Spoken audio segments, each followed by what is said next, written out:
Hello and welcome to Do It Yourself channel. Today I will show you where to find the option how to enable shortcut for switch access as a navigation bar button in Realme 14 Pro phone. First of all, we need to go to accessibility to settings, then accessibility and convenience, next accessibility, then interaction, and here we have our switch access.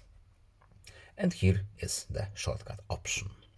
First of all, when we open our shortcut options, we will be asked where we want our button.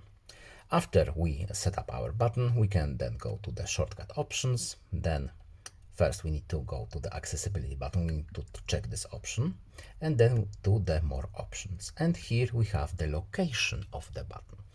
So we can have the floating button or we can have our navigational button right here. And of course, we can turn it all off by disabling this option right there. And that's all.